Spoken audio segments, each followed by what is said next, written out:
Hello everyone, welcome back to the channel. तो आज मैं जा रहा हूँ अपनी बाइक की सर्विस कराने के लिए।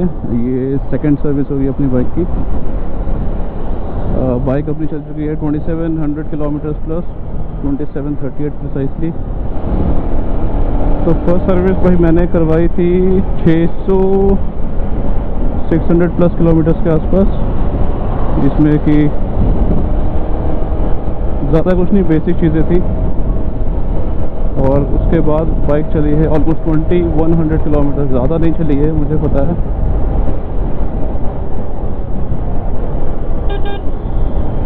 देखते हैं भाई क्या क्या प्रोसेस रहता है आज, कितना टाइम लगता है। जो भी कुछ होगा वो आपसे शेयर करेंगे।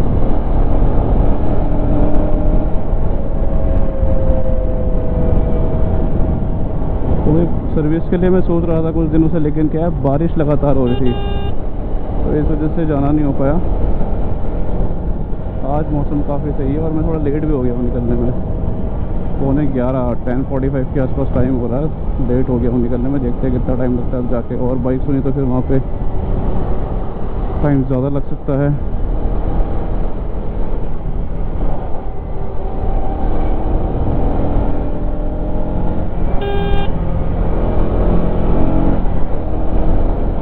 तो भाई हम लोग जा रहे हैं सर्विस कराने, तो सर्विस सेंटर का नाम भी बताना होगा आप लोगों को। तो मैं जा रहा हूँ झिलमिल में KTM हुस्कवर्ना का सर्विस सेंटर है, वही मैं जा रहा हूँ। लास्ट सर्विस भी मैंने वही कराई थी।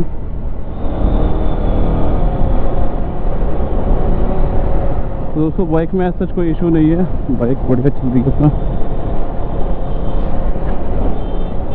माइलेज वगैरह भी ठीक है। फर्स्ट सर्विस के बाद माइलेज अप्रॉक्सीमेटली 30-32 के आसपास मिल रही है मुझे। पिकअप में भी कोई इशू नहीं है। ब्रेक्स फिनोमिनल, ब्रेक्स की तो कोई कंप्लेन ही नहीं है भाई।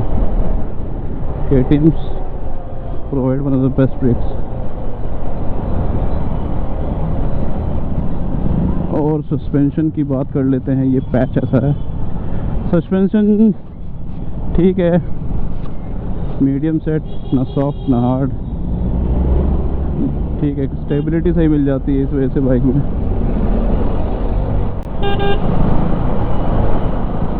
बस एक इशू मुझे बाइक में लगता है, कनेक्टिविटी को लेके कुछ इशू है इसका। मतलब जो KTM इंडिया ऐप है उसमें कनेक्टिविटी में इशू आता है, वो आज मैं जाके पता करूँगा। लास्ट टाइम भी मैंने पता किया था तो उसमें उनसे भी नहीं हो पाया था। और सही बताऊं तो मैं उतना ज़्यादा यूज़ करता नहीं हूँ इसको। बीच में मैंने 1-2 बार ट्राई किया लेकिन हुआ नहीं। तो मैं आज जाके पता करता हूँ उसको कि मतलब क्या दिक्कत आ रही है कनेक्टिविटी में।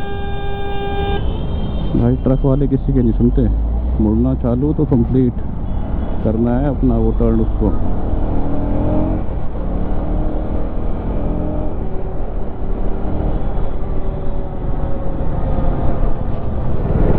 सो फाइनली दोस्तों, काफ़ी ढूंढने के बाद, बहुत ही बुरी रोड से गुजरने के बाद फाइनली हम पहुंच गए हैं अपने सर्विस सेंटर। ओ यार आज तो लग रहा भीड़ है।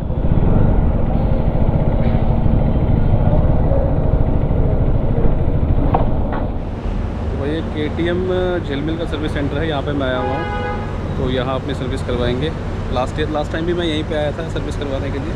तो लास्ट टाइम जो मेरा ऑलमोस्ट जो अमाउंट आया था वो था अप्रॉक्सीमेटली 1800 से 2000 के आसपास।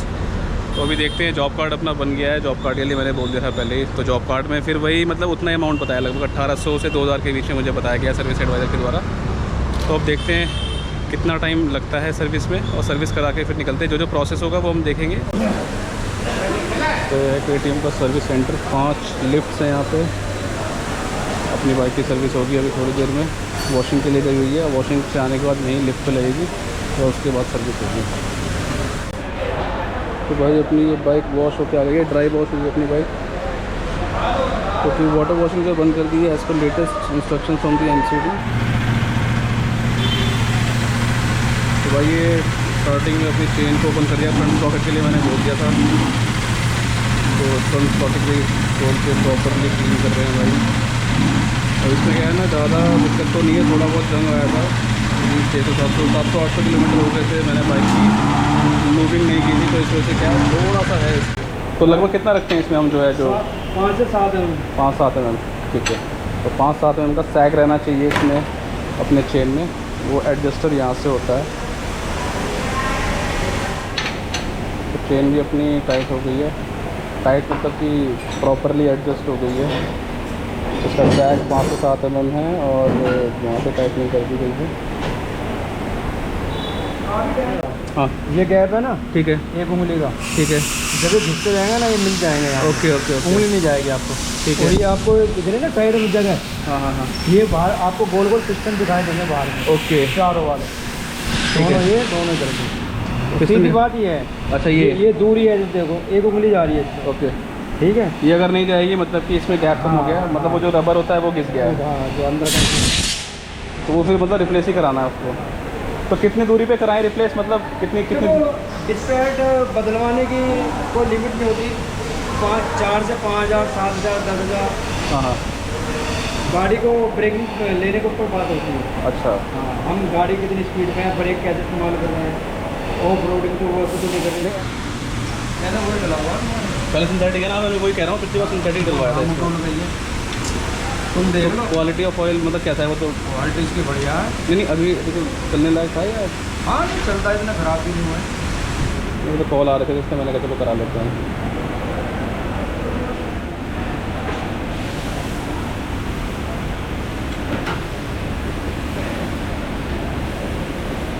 अभी तो सही सही लग रहा है। कम ही चलिए तुम्हारी गाड़ी, चली जाओ। कम, हाँ कम चली है अभी। अगर 5,000 की चल जाती, 6,000। हाँ हाँ, पर लेकिन टाइम हो गया ना तुम्हारी गाड़ी, टाइम हो गया। हाँ, टाइम होने पे भी तो मतलब ये करवानी पड़ती है। 6 महीने तो हो गए। नहीं 6 महीने नहीं हुए अभी, अभी तो मैंने मार्च में कराई थी। ये ऑयल स्टेनर है, ठीक है, इससे ऑयल फिल्टर हो गए, ऑयल पंप में जाता है, ऑयल पंप भाई वो में कचरा वचरा कोई कचरा ना चला जाए। हाँ, ठीक है, मोबिल चेंज करके मोबिल में इसमें डलवा रहा हूँ। सिंथेटिक नहीं है ये, नॉर्मल ऑयल है, मुझे रेकमेंड किया है यहाँ के स्टाफ ने, नॉर्मल ऑयल ही सही है, क्योंकि मेरी रनिंग ज़्यादा नहीं है। वो कह रहे थे कि मतलब जो स्टाफ है यहाँ पे वो बता रहे थे कि अगर रनिंग ज़्यादा हो तो आप सिंथेटिक ऑयल डलवा सकते हैं, अदरवाइज़ नॉर्मल ऑयल में कोई दिक्कत नहीं है। इस साइड अपना जो है ऑयल फ़िल्टर निकाला गया है अभी।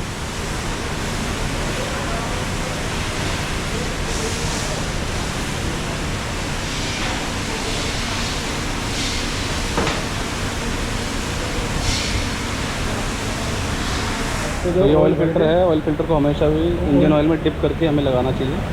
तो ये सुभाष भैया है, इन्होंने काफ़ी अच्छे से एक्सप्लेन किया। कभी भी ड्राई इंजन ऑयल मत, ड्राई ऑयल फ़िल्टर मत लगाइए आप, हमेशा उसको इंजन ऑयल में डिप करके लगाइए, जिससे कि उसकी लाइफ भी अच्छी बनी रहती है और वर्किंग भी सही रहती है।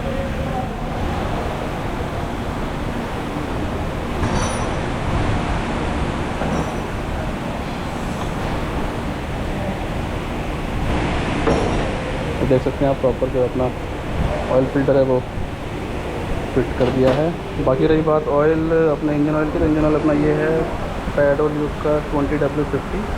ये नॉर्मल ऑयल है, सिंथेटिक ऑयल मैंने नहीं लिया है, जो कि जैसे कि मैंने पहले ही बताया, क्योंकि मेरी रनिंग उतनी ज़्यादा नहीं है। तो भैया ने मुझे गाइड किया कि आप जो है नॉर्मल ऑयल डलवा लो, वो ज़्यादा सही रहेगा आपके लिए। ऑयल फ़िल्टर अपना कनेक्ट हो गया है, चेन लूब हो गई है, चेन क्लीन हो गई है। अब यही बात, इसमें इंजन ऑयल डालेंगे। इंजन ऑयल कितना आता है भैया इसमें? इसमें आएगा, ये होगा तुम्हारा 1250।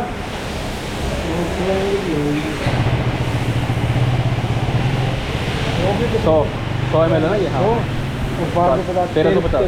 1350 ml अपना इसमें इंजन ऑयल आ जाएगा। अब बुटूल का जो ऑयल होता है, हाँ हाँ, वो होता है हमारा 1.5 लीटर। हाँ, पूरी पैकिंग उसकी आती है। अच्छा, तो वो भी मतलब पूरा नहीं डलता होगा, मतलब थोड़ा बचाया थे, थोड़ा बच जाता होगा। ठीक, मैं 1350-1400 ml डाल सकते हैं।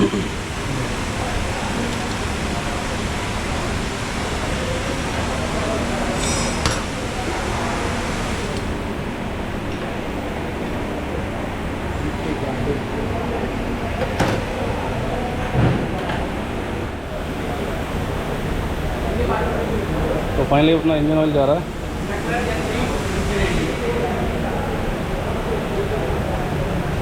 यही बजाज मतलब KTM रिकमेंड करती है इस ऑयल को।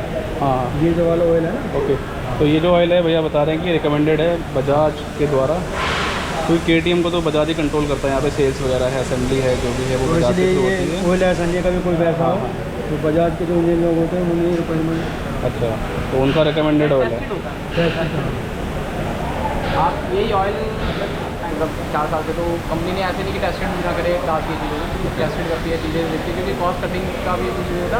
ये होता है कि एक तो कस्टमर को सर्विस की कॉस्ट कम पड़े और ऊपर से इंजन भी रिलायबल हो। ऐसे नहीं कि वो 400-500 रुपये कम करने से इंजन की रिलायबिलिटी नहीं होती है, रिलायबिलिटी मतलब नॉर्मल ऑयल में भी काफ़ी मतलब ऐसा नहीं कोई दिक्कत आएगी। हाँ सिर्फ वारंटी का फ़ायदा ये होता है कि वो कार्बन डिपॉजिट होंगे, कार्बन डिपॉजिट नहीं होगी। इसके अलावा कोई बाकी उसका एक्स्ट्रा कोई मतलब नहीं है। रनिंग में कोई दिक्कत नहीं, अगर नॉर्मल ऑयल मिल रहा है और पॉकेट फ्रेंडली भी है। हाँ, वारंटी में कोई दिक्कत नहीं आएगी। 5 साल का वो 500 रुपये उनका कॉस्ट बचती है, सिर्फ 500 रुपये में आप total body cleaning total body cleaning हो सकती चैनल है। क्लीनिंग करा दो, बहुत सारी चीज़ें जो आप करा सकते हो। तो अभी देखिए यहाँ पे जो फ्रंट स्प्रॉकेट है, फ्रंट स्प्रॉकेट का कवर भी लगा दिया है सुभाष भाई ने।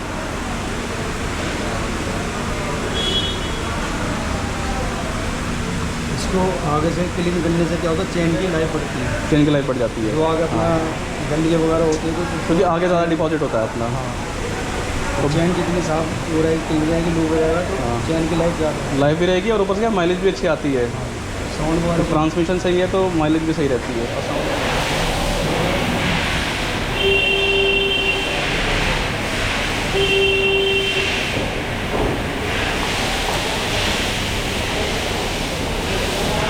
पाएंगे अपना ऑयल सॉरी एयर फिल्टर अब खुलने वाला है।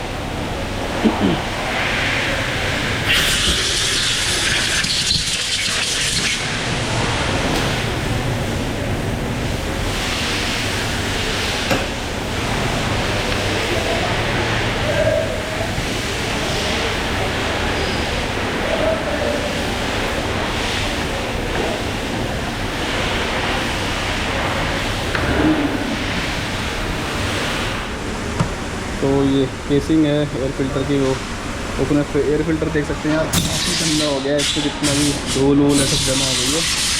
तो कवर को तो खैर ब्लो ड्राई कर देंगे, sorry air high pressure air से क्लीन कर देंगे, बाकी इसको रिप्लेस करेंगे। तो इसकी हालत तो मुझे लग रहा है उतनी अच्छी है नहीं, इसको निकालना ही बहुत ज़्यादा।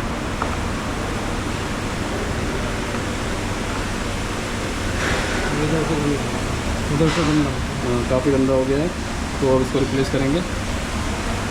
बुरी हालत हो गई है इसकी तो। देख लो भाई यहाँ से अपना अब ये क्लीन होगा, हाई प्रेशर एयर से क्लीन होगा।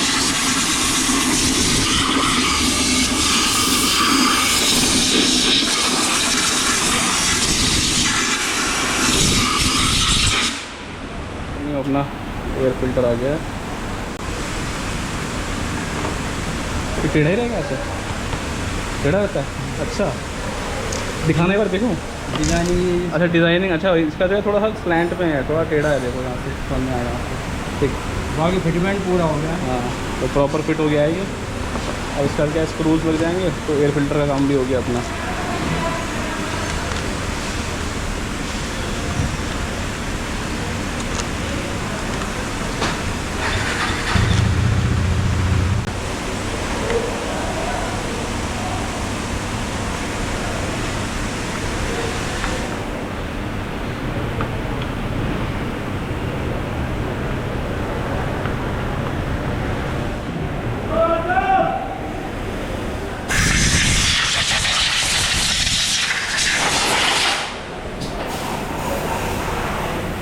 तो पाएंगे बैटरी की मेंटेनेंस होगी अपने।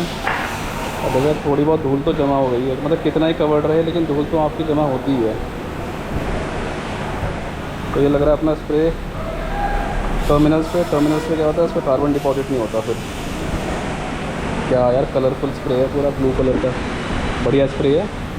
तो जब भी जाएं आप ये इंश्योर कीजिए कि बैटरी के टर्मिनल्स पे स्प्रे ज़रूर होना चाहिए, जिससे कि कनेक्टिविटी प्रॉपर बनी रहे और कोई रस्टिंग या कार्बन डिपॉजिट ना हो।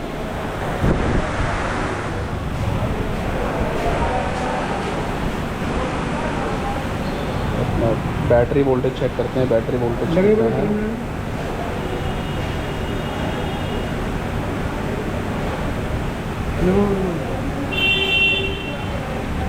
ये 9 एम्पीयर की बैटरी होती है, 9 एम्पीयर की बैटरी ये है। 49 पे रेंज पे चेक होगी। अच्छा मल्टीमीटर से बैटरी टेस्टर, अच्छा बैटरी टेस्टर है ये।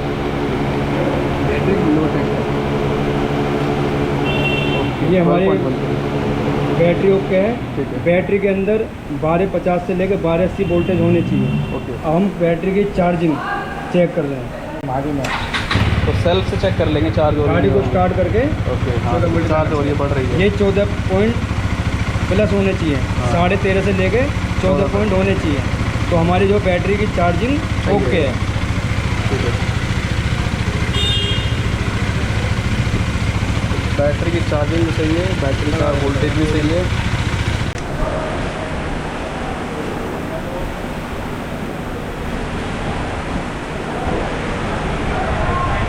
फाइनली अब सीट भी फिट हो गई है अपनी।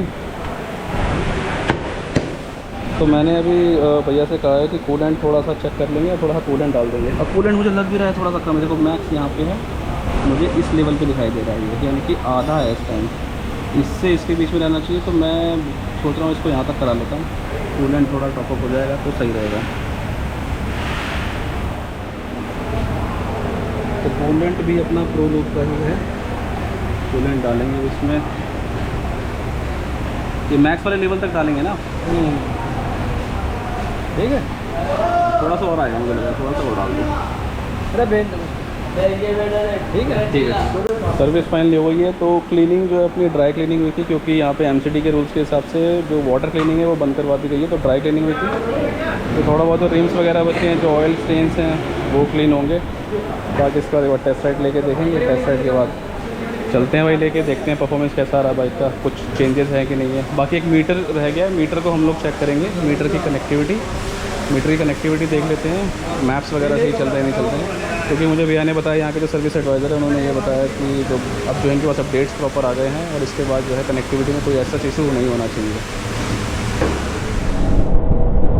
तो मैंने दोस्तों सर्विस अपनी कंप्लीट हो गई है। सर्विस का पूरा वीडियो आपने देखा,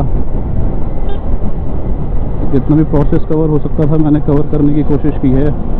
इंजन ऑयल रिप्लेसमेंट,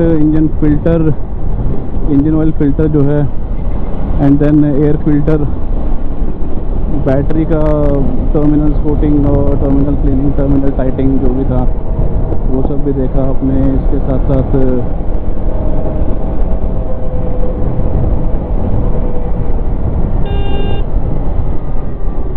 साथ बाइक में कूलेंट कुछ कम था। वैसे उन्होंने तो बोला ठीक है, लेकिन मैंने कहा कि भाई कूलेंट मुझे थोड़ा कम लग रहा है, इसको रिफ़िल कर दो। तो रिफ़िल उसके बाद लास्ट में रिफ़िल किया है।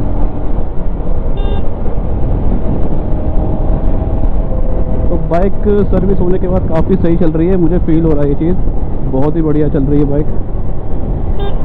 और सिंथेटिक ऑयल की जगह मैंने इस बार नॉर्मल ऑयल डलवाया है। नॉर्मल ऑयल क्योंकि मेरी रनिंग ज़्यादा है नहीं, तो मुझे सर्विस एडवाइज़र ने बताया कि आपकी रनिंग ज़्यादा नहीं है तो आप नॉर्मल ऑयल डलवाइए, कोई दिक्कत नहीं है। बस क्या है कि सिंथेटिक ऑयल में थोड़ा कार्बन डिपॉजिट तो वो नहीं होने देता है, बाकी अदरवाइज़ ऐसा कोई ज़्यादा इशू नहीं है। और उसमें क्या थोड़ा सा पॉकेट फ्रेंडली भी है नॉर्मल ऑयल।